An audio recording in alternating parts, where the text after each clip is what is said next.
economy can only lift it up if we have a good relationship with the world. And therefore, the last thing we want is isolation, by being the only country. But having said that, I believe that the only way forward, if we are looking for the well-being of almost 40 million Afghan citizens, is to sooner or later recognize the government. Because there is no other alternative right now. There's not even, when the Taliban were in power last time, there was a Northern Alliance where there was a conflict going on. There's no conflict now in Afghanistan, which is, by the way, after 40 years, this is the first time the country is conflict-free, apart from, small terrorist organizations, which the more stability in Afghanistan, the less chance of any of these international terrorists to survive there. So I feel that the only way forward is recognition. Pakistan can't do it alone. I think we are consulting all the regional countries. But, for the well-being of the people of Afghanistan, sooner or later, they will have to recognize Afghanistan. Now, the question is, what are the conditions? Now, as far as I can see from, there's an international consensus that there should be one inclusive government. And number two, human rights, specifically female rights, women rights. So the Taliban government pledged both. They've talked about human rights and they've talked about inclusive government. Now the question is, what will it take for the world to be satisfied that the Taliban meet the condition? Right. This is really the condition because they've agreed to the two conditions. So actually, you're talking about women's rights, for example. When Mr. Mutaki was here in Islamabad for the OIC summit, for example, this issue of women's rights, was it raised with him and what did he say? I mean, as you know, so far in some provinces, universities are still closed for women. Some schools are also still closed. Did he give concrete word on this issue? Was he accurate? It's not concrete. They agreed to the principle. Right. How they will go about it, if anyone is familiar with the Afghan character, they should realize that they are very, very proud people. And, you can't push them. They hate outside interference.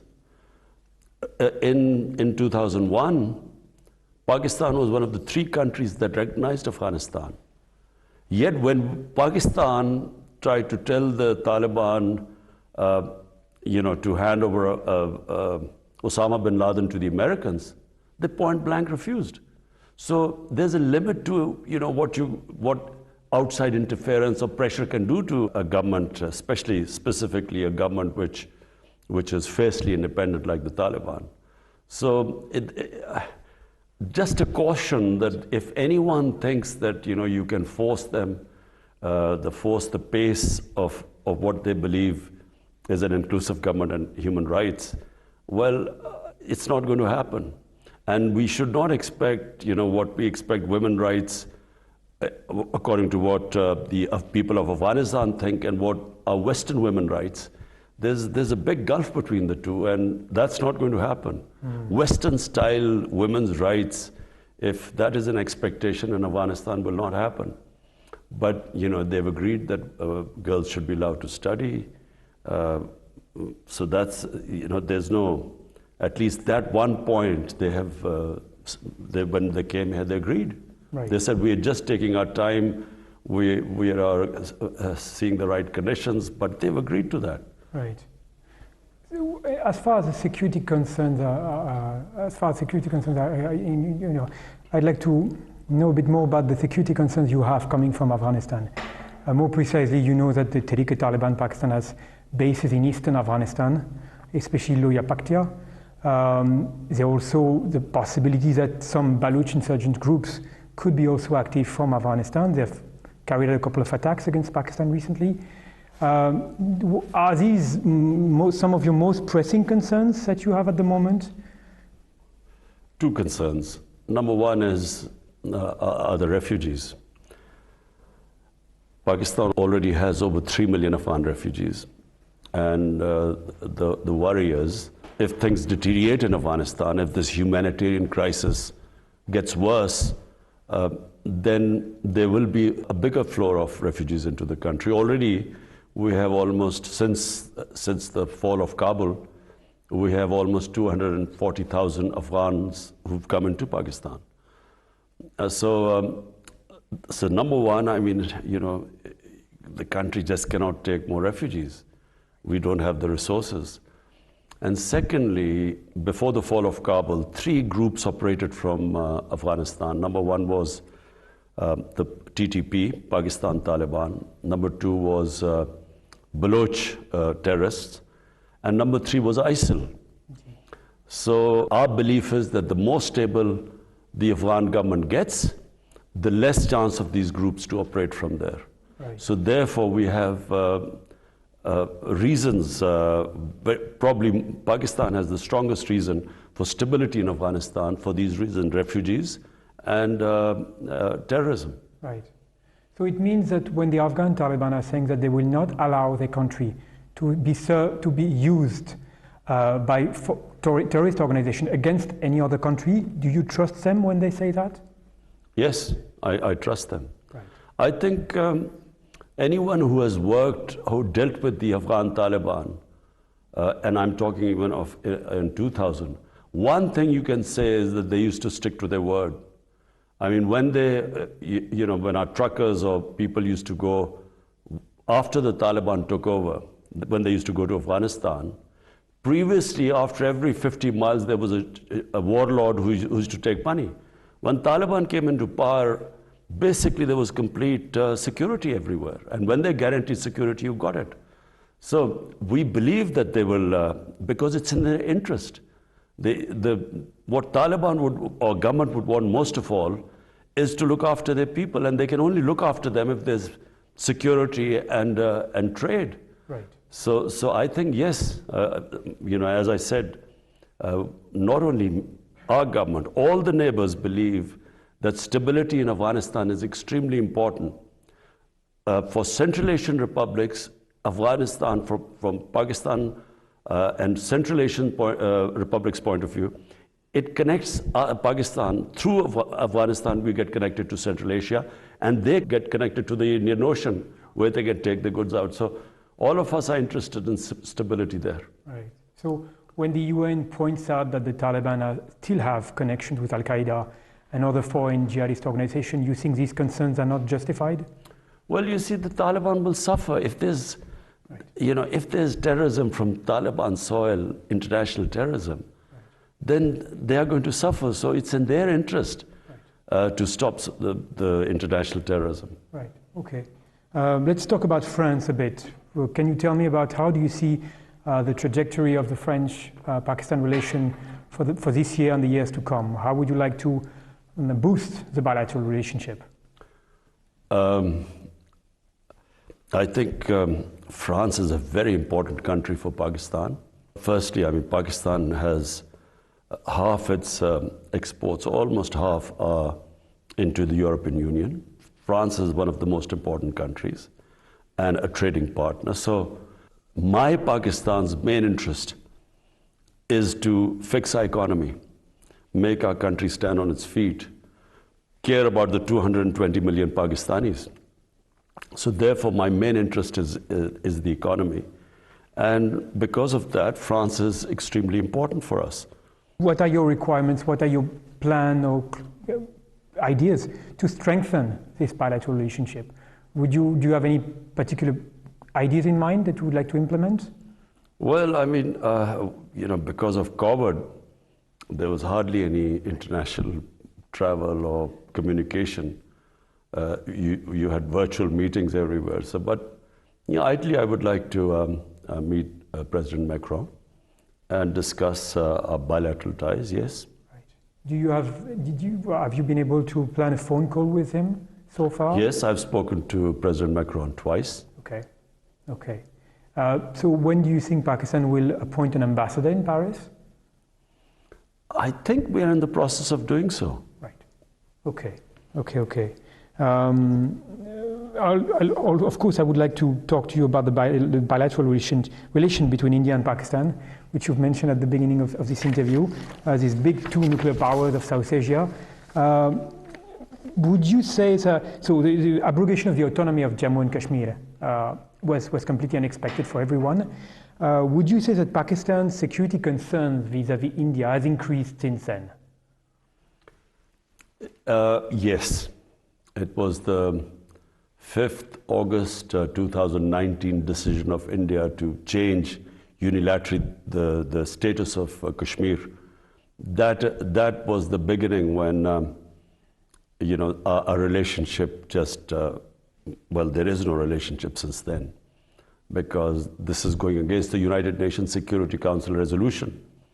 And not just that, it is the way the RSS-led BJP government in India, the way it is, has conducted its policy towards Pakistan and specifically towards Kashmir.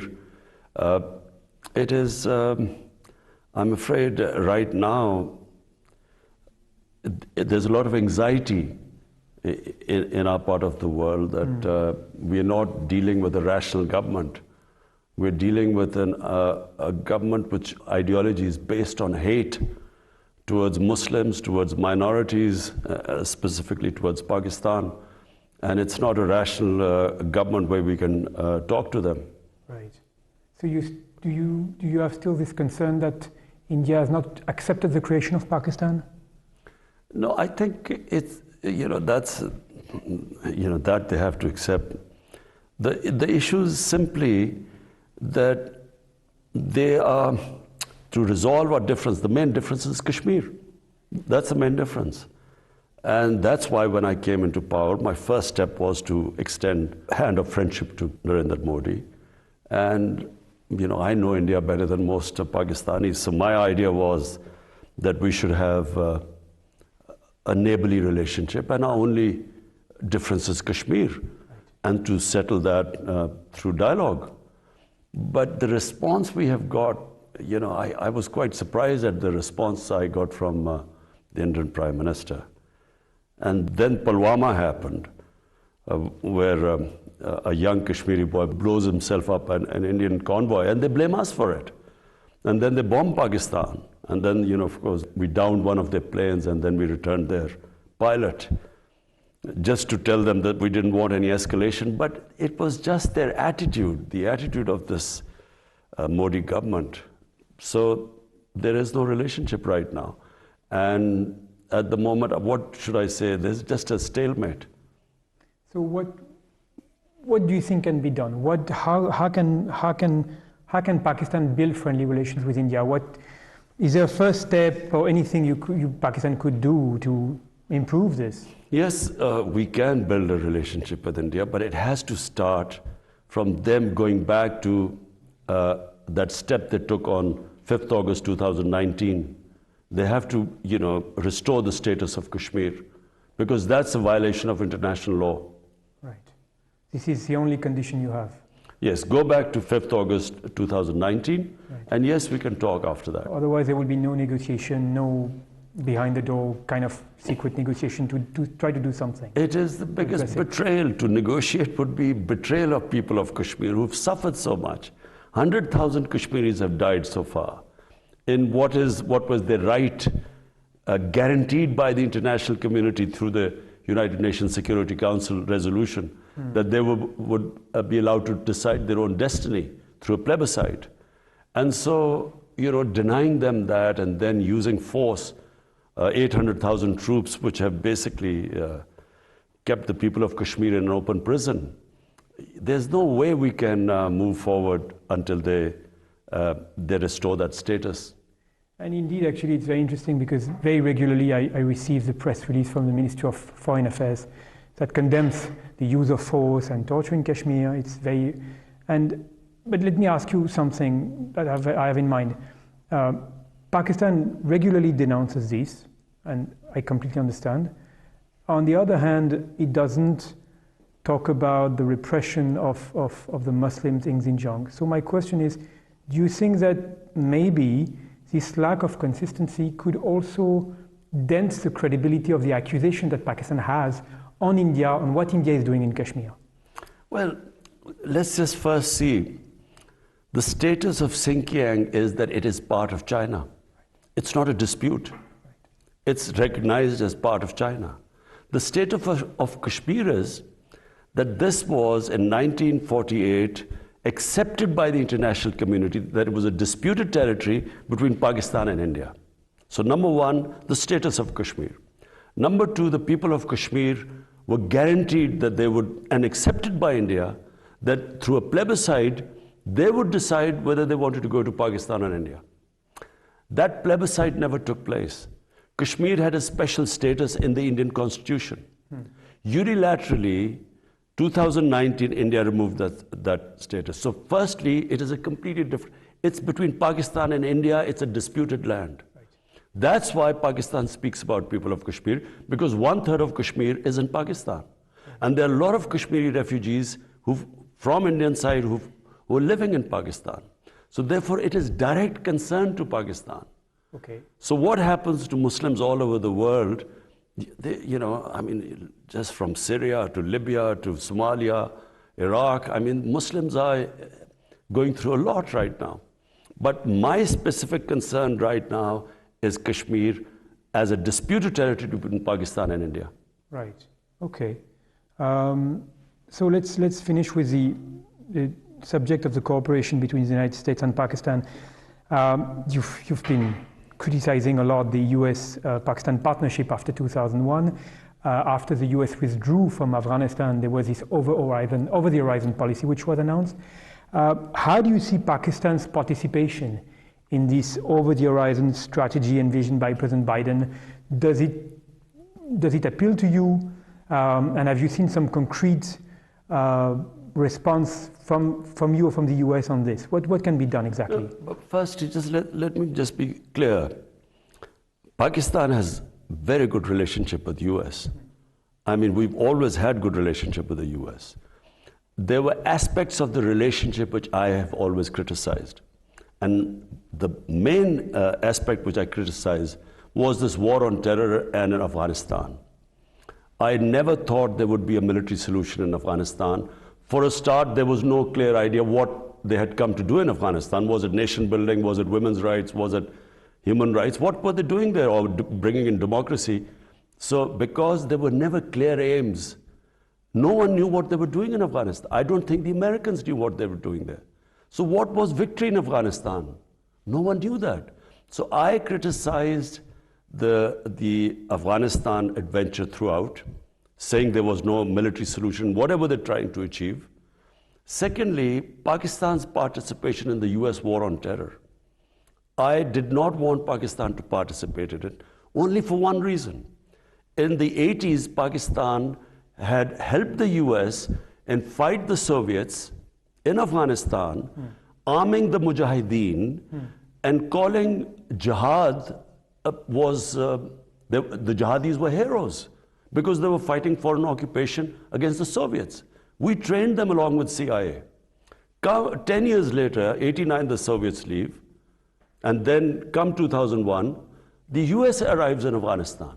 Now we are trying to tell the same people who had been trained to fight foreign occupation, now we are telling them that fighting the US occupation is terrorism.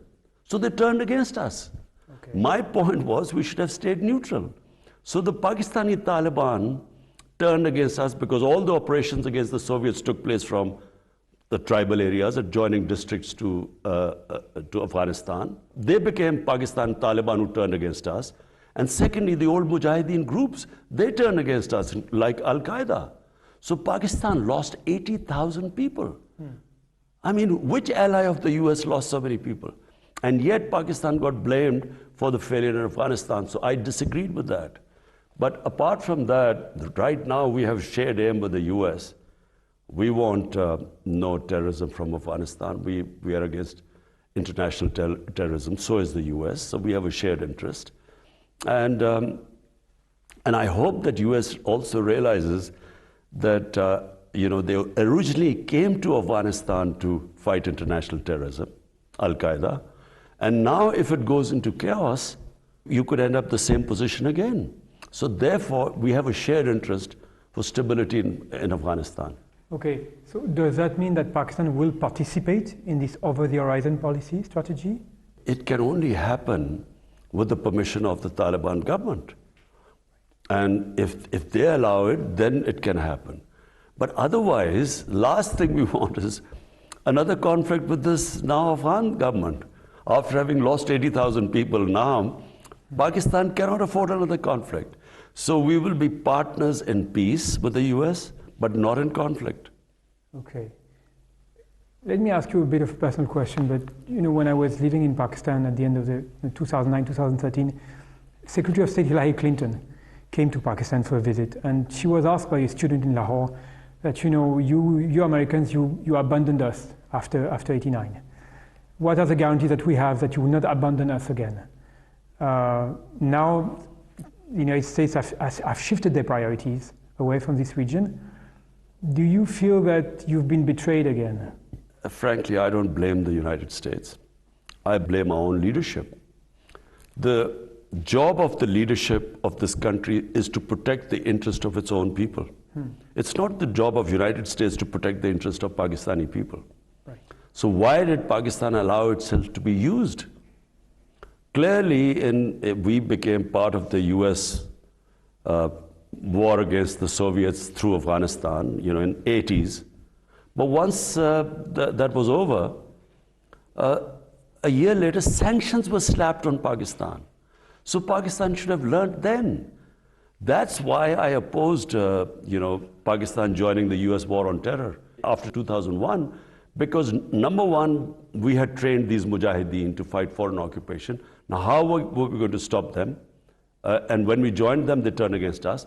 But secondly, we felt used after, when we were in 91, these pressless sanctions were imposed on Pakistan. After Pakistan was neighboring, we had 4 million Afghan refugees.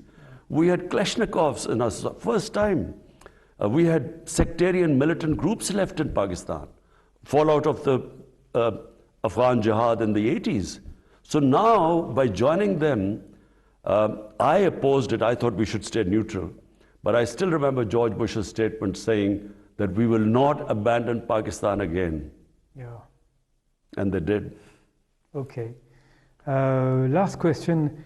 Do you have any plan to visit France? Is there any official visit for France which could be in the pipeline anytime soon, or is it something that you could do? Not yet, but yes, of course, I would like to visit France. After Prime Minister Gilani in 2011, it's been 11 years since Pakistani Prime Minister visited France, but I hope it will happen. Thank you so much for your time, Mr. Prime Minister.